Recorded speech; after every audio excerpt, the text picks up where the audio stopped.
음악을 연호해 주시기 바랍니다.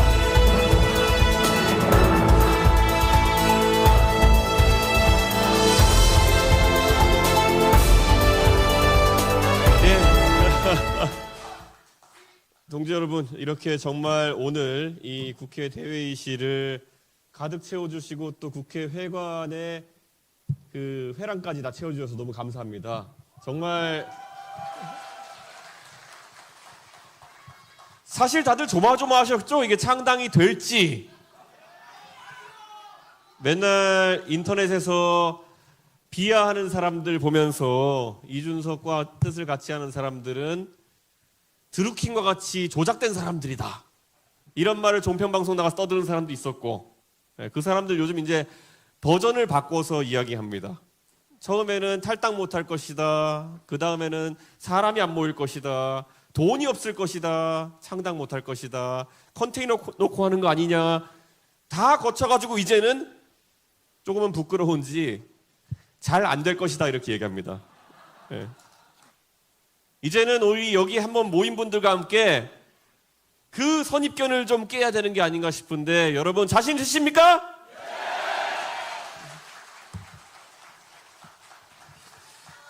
동지 여러분, 정말 감사합니다. 저에게 이 당을 이끌 기회를 주신 것에 정말 감사합니다. 그리고 이 창당 과정 동안 성공적으로 우리를 이끌어온 3명의 창당준비위원장에도 감사를 표합니다.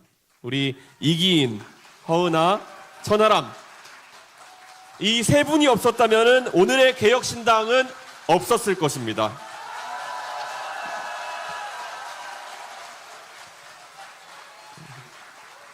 예, 27일 날 탈당을 선언했으니까요. 24일 정도 걸렸습니다. 중간에 연말 연시가 끼어 있고, 이 정도 속도면은 정말 엄청난 속도로 우리는 이것을 해낸 것입니다. 사실 차체 크기는 조금 작아졌을지 모르겠지만은 정당을 이끈다는 것에 그 무게에 대한 고민은 이미 다 했습니다. 충분히 경험해봐서 잘 알고 있습니다. 오늘 제가 키를 건네받는 이 차는 예전에 제가 몰아보던 차와 아주 느낌이 다를 것 같습니다. 아마 파워핸들이 없어가지고 방향을 바꾸려 그러면은 조금 더 큰 완력을 써야 될지도 모르겠습니다. 어쩌면 몰아보면 수동 변속기가 달려있을지도 모르고, 그래서 꿀렁임이 있을지도 모르겠습니다. 하지만 저는 기꺼이 여러분이 명령해 주신 대로 이 키를 받아들겠습니다. 이 차에 5만 5천 명의 자발적인 당원들이 누구의 도움 없이도 자발적으로 참여해 주셨기 때문에 앞으로도 창의적인 활동으로 이 차의 엔진이 되어 주실 것을 확신하기 때문입니다. 맞습니까, 여러분? 이 차에 탑승해 주신 당원 동지 여러분, 여러분을 태우고 이 차를 30년 뒤에 미래 대한민국을 바라보며 개혁의 고속도로 위에 한번 태워보려고 하는데 동의하십니까? 대장장이가 강한 철을 얻고자 할 때 빨갛게 달군 그런 쇠를 액체 속에 담궈서 냉각시키는 과정을 담금질이라고 합니다. 서양에서는 보통 달군 쇠를 기름에 담궈서 담금질을 합니다. 근데 우리나라에서는 전통적으로 물 담금질을 해왔습니다. 물은 기름보다 냉각 속도가 훨씬 빠릅니다. 그렇기 때문에 더 강한 철을 얻을 수 있습니다. 그리고 그 과정을 반복할수록 아주 단단한 칼을 얻을 수 있습니다. 하지만 물속에 달궈진 철을 넣었을 때 쨍 소리가 나면서 균열이 생기거나 휘어버리면은 그 칼은 쓸 수 없게 되기도 합니다. 지난 12년 동안 제가 정치에서 걸어온 그 길 속에 때로는 담금질을 피해갈 수도, 깨어지거나 휘어지지 않기 위해서 기름의 적당한 온도 속에서 담궈지는 것을 선택할 수도 있었을 것입니다. 하지만 저는 제가 이 자리에 있게 해준 대한민국의 기회의 사다리라는 것에 항상 감사해왔고, 제 다음에 누군가가 타고 올라갈 그 사다리를 유지하고 밑에서 잡고 있기 위해서 다짐했습니다. 그래서 상계동에서 가장 어렵고도 세게 담금질되는 도전을 지금까지 해왔습니다.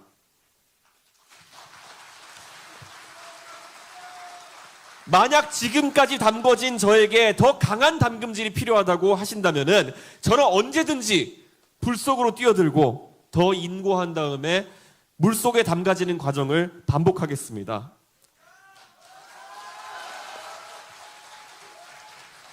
하지만 지금 우선은 지금까지 벼려온 그 칼로 과감하게 이번 총선에서 개혁신당을 사회개혁의 길로 이끌어보고자 합니다.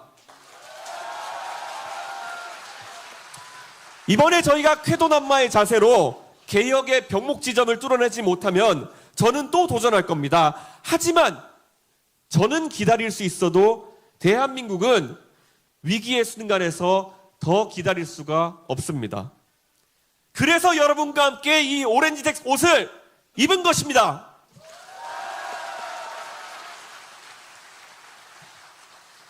탈당하지 못할 것이다. 지지율이 나오지 않을 것이다. 당원을 모으지 못할 것이다. 돈이 없어서 창당 못할 것이다.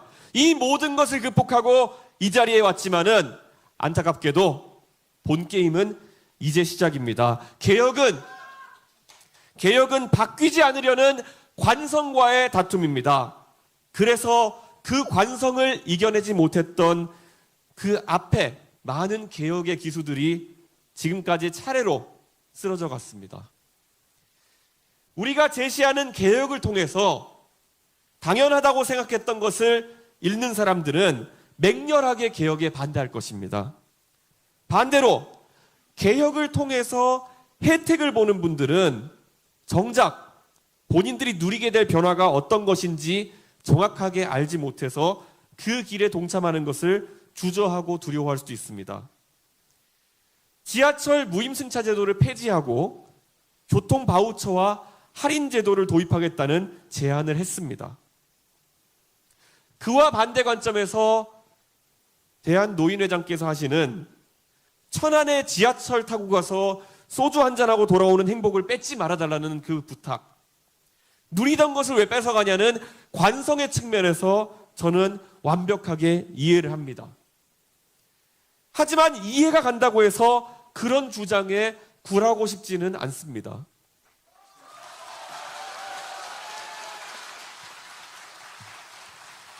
지하철이 없는 지역에 사는 어느 할머니는 장에 나가서 하루에 나물 팔아서 5만 원씩 버시면서 오며 가며 버스비로 왕복 3천 원씩 부담하고 계실지도 모릅니다. 그리고 30년을 그렇게 살아오셨기 때문에 그것이 당연하다 여기시고 오늘도 집을 나서실지 모릅니다. 남들보다 고단한 삶을 사시면서도 과거 못 먹고 못 살던 50년 전의 삶을 생각하며 살기 좋아졌다고 순박하게 웃으시면서 살아가십니다. 저는 지방을 돌 때마다 그런 아픈 광경을 목격할 때마다 정말 마음이 아팠습니다. 그 할머니가 제 할머니가 아니라도 저는 제 마음이 아픕니다. 그래서 그분이 받는 불공정한 처우에 대해서 해법을 찾아내는 그런 정치를 하고 싶고 그래서 창당을 합니다.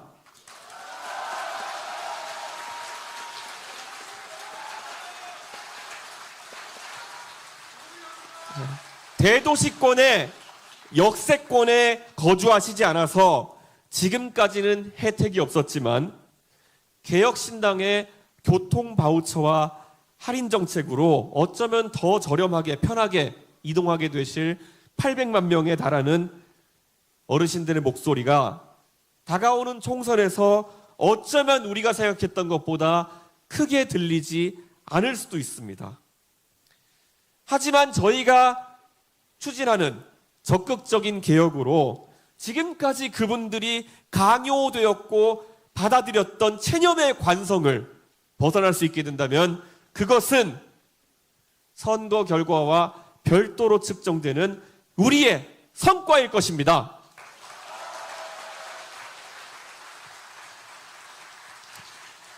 누군가가 우리를 위해서 고민하고 있구나. 이 마음을 최대한 많은 국민들이 느끼도록 하고 싶습니다.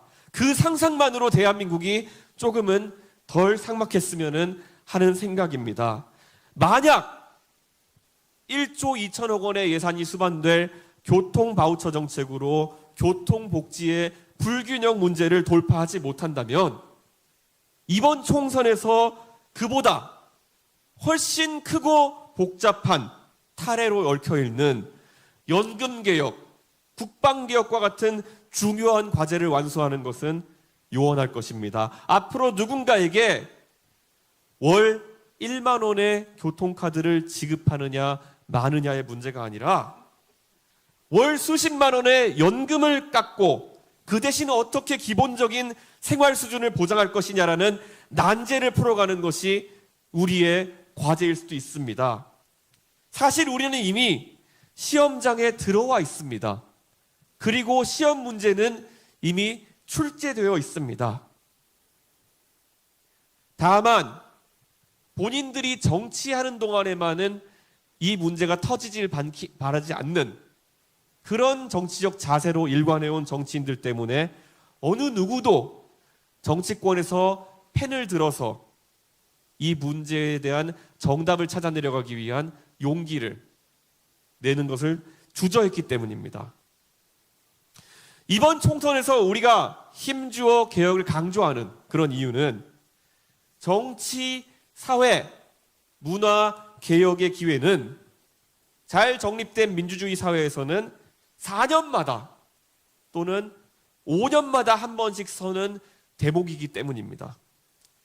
저는 다음 총선이 되었을 때 44살이 되어 있을 것이고, 그리고 대한민국의 노인 인구 비율은 30%에 다다랐을 것입니다. 이번 총선을 지나가게 되면은 저희는 때를 놓치는 것입니다. 더 늦출 수 없지 않습니까, 여러분?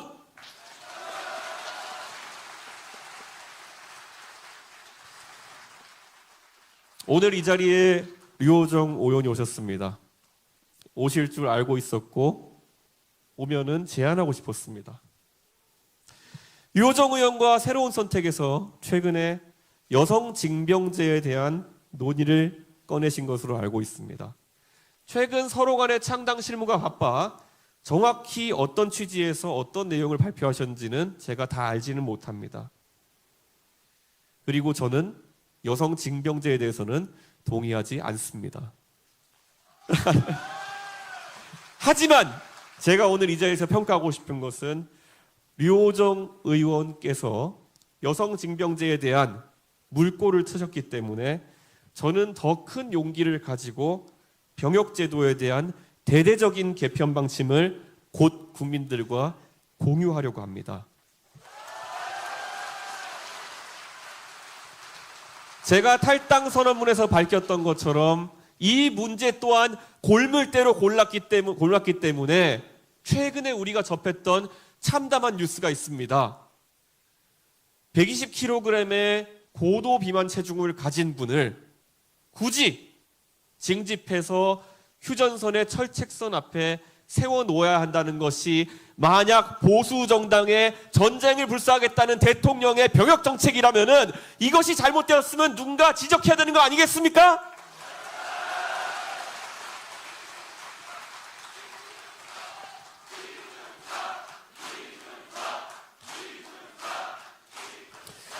이렇게 판을 깔아놓으니까 발표할 때 세부적으로 무엇을 얘기할까 슬슬 여기 앞에 계신 분들 그리고 우리 당원들 불안하시죠?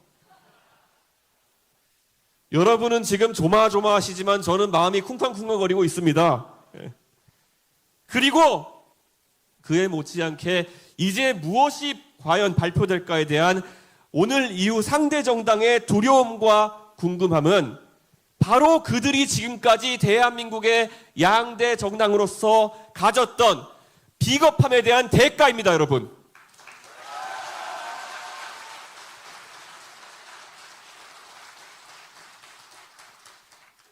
우리가 오늘 이 자리에서 힘을 모아서 그들을 심판하겠다고 뜻을 모으기 전까지 이번 선거를 이재명과 윤석열의 서로를 악당으로 하는 빌런 대결로 한다면 된다는 그런 안일함 속에서 준비해오던 그들에게 정말 대한민국의 모든 시민들이 진정으로 정치에서 다루기를 기대했던 논제들이 무엇인지 보여줄 때가 되었습니다, 여러분.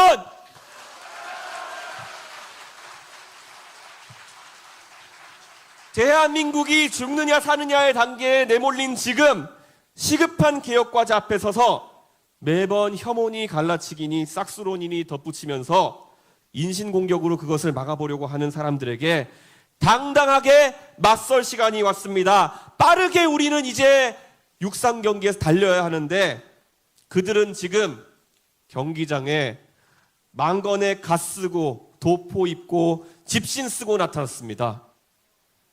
그 채로 육상 경기장에 나타난 그들은 이 경기가 바로 개혁 경쟁의 달리기임을 모르고 나타난 것입니다. 이래서는 경기가 되겠습니까? 그들의 룰이 아니라 우리 개혁신당이 설정하는 개혁 경쟁의 룰로서 이번 총선을 치러내겠습니다, 여러분!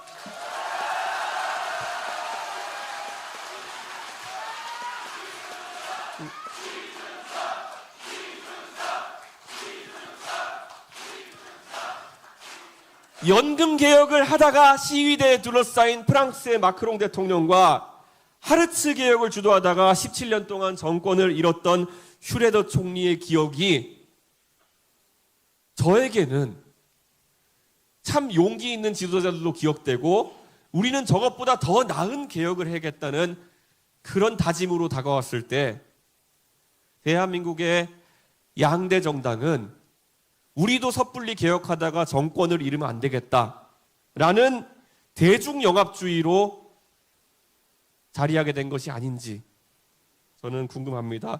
우리가 치열하게 유럽병과 맞서고 있는 마크롱 대통령과 같은 앙마르슈와 같은 모습으로 정치를 바꿔나갈 때 대한민국의 미래가 있는 것이지 언제까지나 보신주의 속에서 변화를 거부하고 투표용지에마저도 한자로 이름 쓰라고 강요하는 도포 입고 가 쓰는 전통보다 더한 전통 속에 사로잡혀 있는 잃어버린 30년의 일본을 따라갈 수는 없습니다. 저는 이 자리에서 단언코 선언합니다. 우리가 개혁의 길을 선도하고 앞장서 나갈 때 대한민국이 과거 동아시아에서 빛나는 민주주의의 선진국이 된 것처럼 전 세계에서 개혁의 선진국이 될 거다 이렇게 생각합니다. 그 길에 같이 해주시겠습니까? 더 많은 논쟁이 자리하는 정당을 만들겠습니다. 내가 태극기를 머리에 들고 머리에 붙이고 시위에 나간다고 해서 내가 애국자요 하는 우월감으로는 대한민국의 미래 과제를 해결할 수가 없습니다. 마찬가지로 30년 전에 독재와 싸웠던 그 훈장 하나만 가지고 정치를 가벼운 선악의 구도로 만들어버리는 사람들, 이 사람들은 개혁을 해낼 수가 없습니다. 오직 대한민국의 미래를 걱정하는 용기 있는 사람들의 편이 되어서 우리는 정치를 하겠습니다.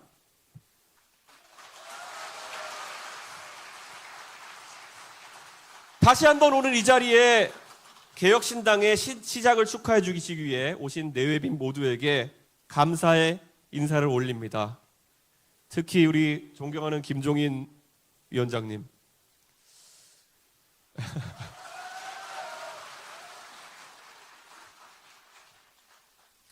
2011년 12월 27일 제가 정치를 시작하던 날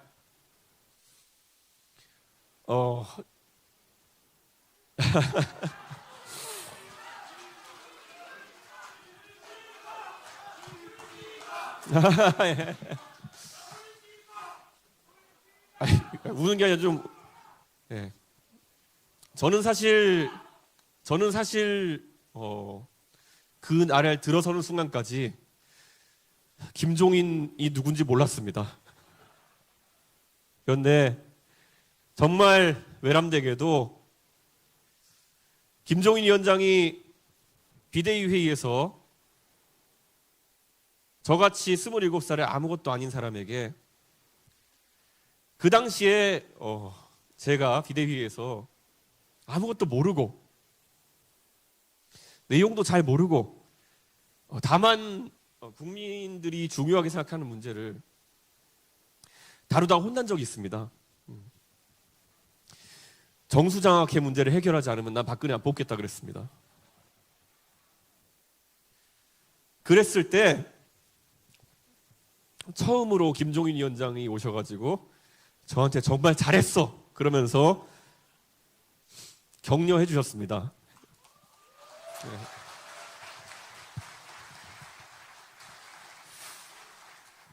그런 겁니다. 그때 많은 사람들이 저를 혼내기만 했을 때 저는 이 자리에 없었을 겁니다. 지금 국민의힘에 있는 많은 사람들, 저보다 후배도 있고 선배도 있습니다. 최근 들어서 뭐가 잘못되고 있다는 것에 대해서 이야기를 할 용기를 내는 사람들이 있어 보입니다. 그런데 아직도 저는 의심합니다. 누군가가 소리내어서 잘못된 것을 말했을 때 그 당시 73살이셨던 김종인 위원장처럼 후배를 격려할 수 있는 분이 없다면은 아마 그 안에서 새로운 싹은 트기가 어려울 겁니다. 네.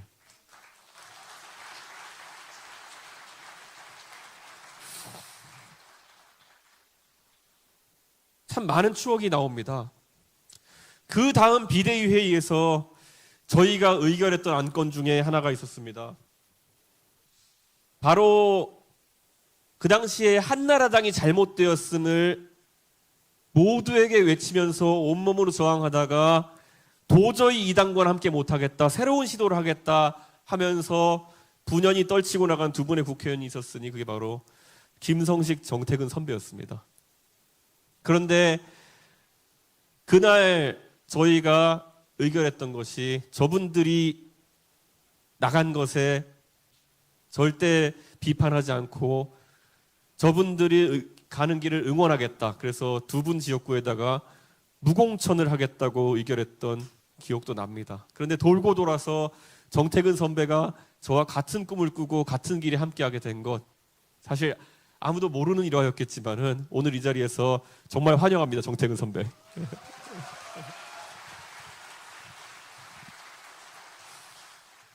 그리고 정말 저보다 더 먼저 권력의 탄압을 받고 어쩌면 저 대구광역시 북구 출신의 대구 아재가 민주당까지 가서 고생하시고 이제 또 불합리한 일을 당하시고 더 용기를 내서 이제 새로운 길에 하는 우리 조홍천 의원님 항상 감사하고 환영하고 조홍천 의원님의 용기를 보면서 많이 배웁니다. 예.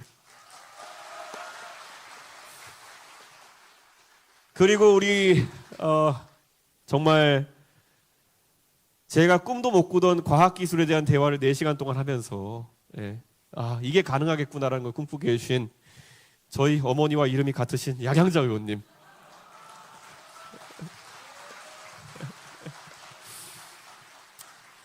우리는 이럴 운명이라서 각자 당색을 오렌지색으로 골랐나 봅니다.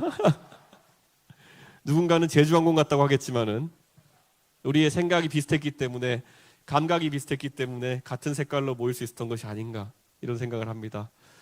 그리고 우리 금태섭 의원님, 정말 아까도 말했듯이 술잔을 기울이면서 몇 번이나 대화했습니다. 그러면서 다름을 이야기했습니다. 그러면서 그 다름을 얘기하던 중에 제가 또 용기를 얻었던 거는 금태섭 의원님과 함께 다시 한번 또 우리가 비빔밥을 상상할 수 있는 그런 정치를 할 수도 있겠구나 이런 생각을 합니다. 저희가 뜻을 함께 하더라도 뜻을 달리하는 지점도 많을 겁니다. 그런데 저는 이런 생각합니다. 저를 아무리 욕해도 상관없고 저와 생각이 다른 것을 드러내도 저는 상관이 없는데 누군가가 저에게 익명 인터뷰로 칼을 꽂는다든지 아니면 직접 얘기하지 않고 핵심 관계자를 두고 얘기한다든지 이러지만 않았음 생각으로 저희는 비빔밥의 테두리를 넓히려고 합니다. 그래서 금태섭 의원님 항상 저와 다른 관점을 제시해줘서 감사하고, 그리고 비빔밥 내에서 우리가 함께하게 된다면은 우리 유 의원과 함께 색깔을 잃지 않는 방향으로 함께해 주셨으면 좋겠다 이렇게 말씀드리겠습니다. 그리고 우리 존경하는 이석현 부의장님, 사실 지난 세월 제가 어려운 과정을 겪는 동안 먼저 전화 주셔가지고 후배를 격려해 주셨는 모습 정말 감사했고, 그리고 그렇기 때문에 오늘 저는 또 부의장님을 신뢰하고 이 자리에서 제가 다시 한번 어른으로 모시겠다고 우리 당원들 앞에서 말씀드리겠습니다. 감사했습니다. 오늘 이 자리에 함께해 주신 내외빈 외에도 정말 감사하고 싶은 분이 한 분 있습니다. 사실 오늘 아침에 제가 이 자리에 오는데 포항에서 문자가 하나 왔습니다. 예. 어느 귀신 잡는 해병대원보다 더 용감하게 명예를 위해 싸우고 있는 용기 있는 아들을 두신 개혁신당의 성공을 위해서 불공을 들이고 계신 박정훈 대령의 어머니,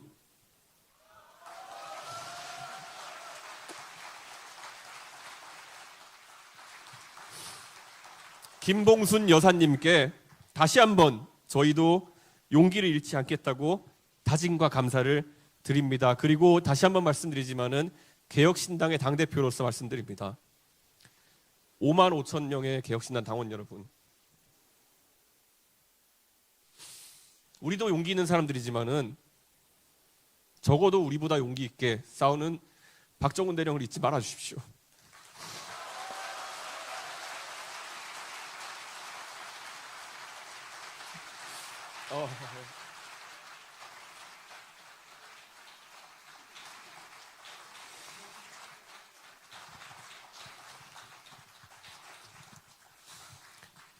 누군가가 이야기하더라고요. 박정훈 대령 같은 분을 우리 개혁신당에 영입하면 안 되느냐라고 이야기했을 때 제가 이런 지하에 거절했습니다. 여러분, 대통령과 싸운다는 느낌이 무엇인 줄 아십니까? 집권 1년 차에 대통령과 싸우겠다 결심했을 때 그 마음이 무엇인 줄 아십니까?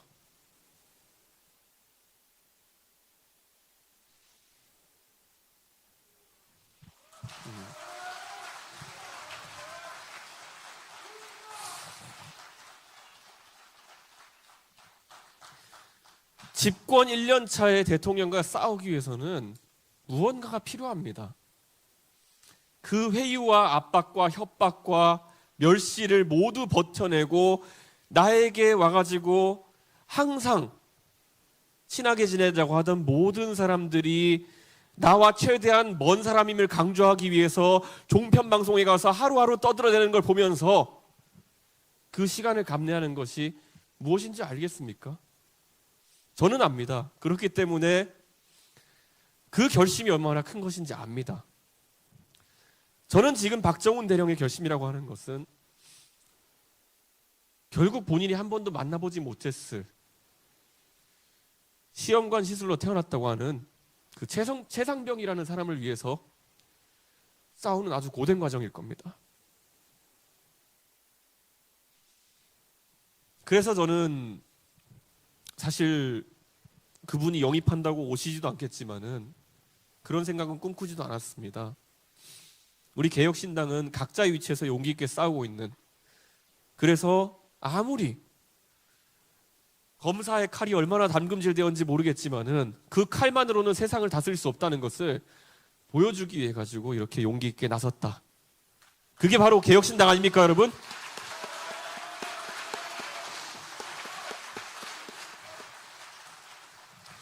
개혁신당은 이번 총선에서 끝까지 개혁을 외치겠습니다. 우리가 윤석열 대통령보다 이재명 대표보다 뭘 잘하냐고 묻는다면은 개혁이라고 말씀해 주십시오. 우리가 하는 교육개혁이라고 하는 것은 단순히 사교육 업체를 때려잡는 것에 그치지 않을 것입니다. 우리가 하는 노동개혁이라고 하는 것은 단순히 노조를 어떻게 맛깔나게 때려잡느냐에 그치지 않을 것입니다. 더 많은 일자리가 생기고 더 고용이 촉진되는 그런 개혁이 바로 우리의 노동개혁이 되어야 할 것입니다. 저는 이 사회개혁이라는 것은 어렵기 때문에 얼마나 걸릴지 모르는 것이고 저도 두렵습니다. 하지만 자신 있습니다. 제가 앞으로 정치를 얼마나 하게 될지 모르겠지만은 한 12년쯤 걸리니까 집권 여당 대표할 수 있겠더라고요. 10년 정도 있으면은 한 30년쯤 진정성을 갖고 우리 모두가 어디에 몰두하면은 대한민국 좋은 나라 만들 수 있지 않겠습니까, 여러분?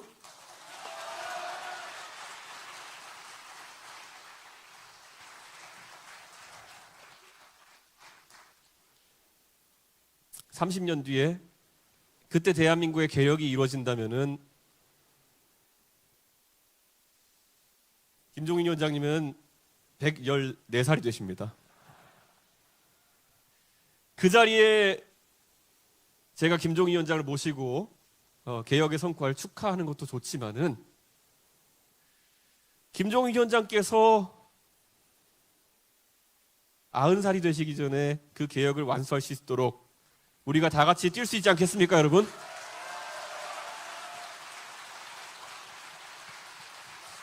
우리 개혁신당은 좋은 게 좋은 거지 하는 한심한 문법에 동화되지 않겠다고 밝혔습니다. 그것에 동의하시면은 한번 큰 박수 주십시오.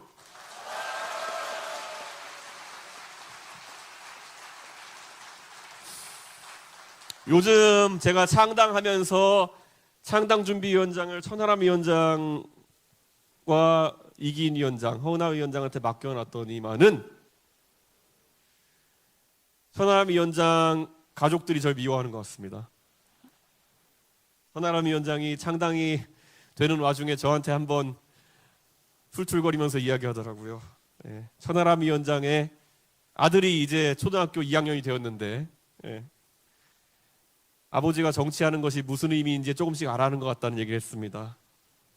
언젠가는 아버지가 왜 자신과 놀아주지 못했는지를 알고 오히려 자랑스러워할 수 있도록 이기인 의원이 곧 태어날 자신의 아이가 살아갈 세상을 더 나은 세상으로 만들기 위해서 밤낮으로 일할 수 있도록, 그리고 허은하 의원이 국회의원직을 던지면서까지 이 길에 동참할 수밖에 없었던 이유를 길게 설명하지 않아도 될 만큼 모두 불편하신 분을 말고는 자리에서 일어나서 외쳐주십시오.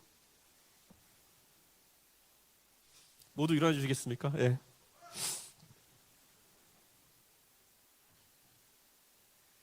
제가 오늘보다 나은을 외치면은 내일을 큰 소리로 외쳐주시고, 개혁을 외치면은 신당을 외쳐주십시오. 예. 그리고 제가 그 다음에 뭘 외치던지 간에 함께를 외쳐주십시오. 예. 예. 오늘보다 나은 개혁!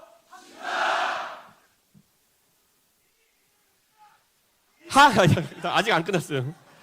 한국의 희망과 새로운 선택과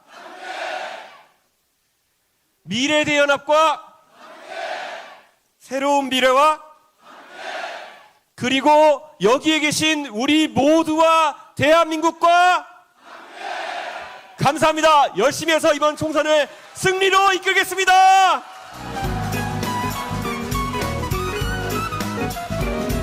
네, 그럼 이 기세를 몰아 이준석 당대표 개혁신당 당기를 전달하도록 하겠습니다.